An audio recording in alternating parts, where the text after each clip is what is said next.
यह है आरजे कार्तिक की 1 मिनट स्टोरी। ये कहानी एक बुजुर्ग की जिनके पास में सोने की थाली थी, जिन्होंने घर वालों से भी छुपा कर रखी थी अपने कमरे में एक संदूक के अंदर।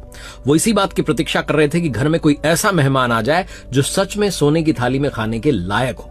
एक बार उनके घर पर एक महात्मा जी पधारे। बुजुर्ग को लगा कि अब सही समय है, लेकिन फिर उन्हें लगा कि अरे बाबा जी तो घर घर जाते हैं, भिक्षा मांगते हैं, इनको इस थाली में भोजन कराना सही नहीं रहेगा। तो उन्होंने बाबा जी को बहुत ही सामान्य सी थाली में भोजन परोस दिया। एक बार उनके गांव में एक मंत्री आए। बुजुर्ग को लगा कि अब सही समय है मंत्री को सोने की थाली में भोजन परोसने का, लेकिन फिर उन्हें लगा कि मंत्री को क्यों, राजा को ही भोजन कराएंगे।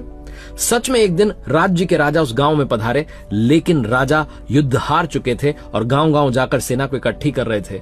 जब बुजुर्ग के घर आए और भोजन परोसने की बारी आई तो बुजुर्ग को लगा कि सोने की थाली इनके लिए नहीं है, क्योंकि ये तो युद्ध हार चुके हैं। कोई ऐसा राजा जो युद्ध जीता हो, जिसका पराक्रम हो, उसको भोजन कराया जाएगा। इसी थॉट के साथ उन्होंने उस थाली को वहीं छुपी रहने दिया, बाहर नहीं निकाला, और कुछ दिनों बाद बुजुर्ग की मृत्यु हो गई। समय बीत जाने के साथ साथ वो थाली काली पड़ गई।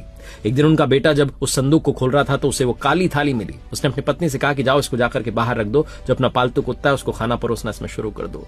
वो थाली जो बचाई गई थी उसका हाल ये हो गया। बहुत छोटी सी कहानी है जो सिखाती है हमें कि कहानी थाली की नहीं, आपकी हमारी है। आप और हम एफर्ट्स नहीं करते, इंतजार कर रहे होते हैं सही समय का, सही अवसर का, जो कभी नहीं आता और पूरी उम्र निकल जाती है। अभी से अपनी जिंदगी को संवारने के लिए प्रयास